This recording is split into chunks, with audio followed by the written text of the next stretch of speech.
सबसे पहले बात करेंगे प्रधानमंत्री नरेंद्र मोदी के एक और वीडियो संदेश की। इंस्टाग्राम पर एक और वीडियो जारी किया गया प्रधानमंत्री की तरफ से। परीक्षा संशोधन बिल पास होने पर पीएम मोदी का यह संदेश।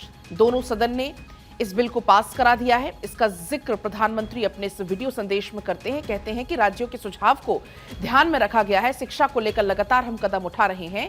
राज्य और केंद्र में शिक्षा में सुधार बहुत जरूरी है और हम उस दिशा में काम कर रहे हैं।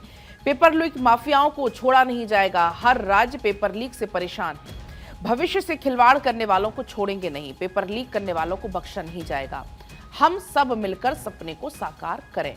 और आपने देखा है कि प्रधानमंत्री इस तरीके से जुड़ते हैं, अपनी बातों को रखते हैं और उनकी बातों का असर भी कितना होता है वो भी आपने देखा। जो उनके व्यूज आते हैं उन वीडियोस पर, वो वाकई में देखने लायक होते हैं। 300-400 मिलियन तक उनके व्यूज पहुंच जाते हैं और वजह यही है कि तुरंत लोगों तक सूचना देने का काम इस प्रकार से प्रधानमंत्री नरेंद्र मोदी आजकल इंस्टाग्राम के जरिए करते हैं।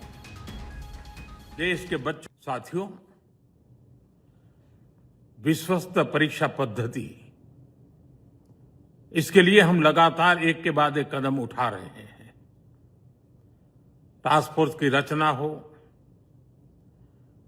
फास्ट ट्रैक की और रचना हो, राज्यों के सुझावों को ध्यान में लेना हो, क्योंकि पिछले कई दशकों से हर राज्य और केंद्र सरकार इस प्रकार की पेपर लीक की परेशानी झेल रहा है। बच्चों के भविष्य को भी इसके कारण संकट पैदा हो रहा है। इन सब को ध्यान में रखते हुए देशव्यापी सभी राज्यों में भी और केंद्र में भी शिक्षा पद्धति में सुधार अनिवार्य हो गया है।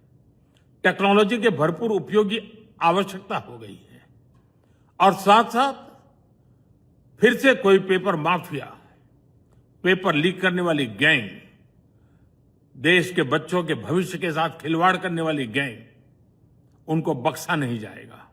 इसलिए कठोर कानूनों की भी जरूरत है। हम संसद में बिल लेकर के गए थे और जैसा मैंने आपको वादा किया था, गत 2 दिन संसद के दोनों सदनों ने, अधिकतम माननीय सांसदों ने विस्तार पूर्वक उससे चर्चा की है और आज दोनों सदनों ने इस कठोर कानूनों वाले, प्रावधानों वाले इस बिल को पास कर दिया है।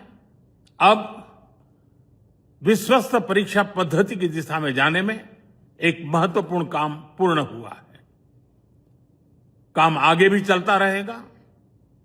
हम ऐसी परिस्थितियों को लंबे समय तक नहीं चलने देंगे।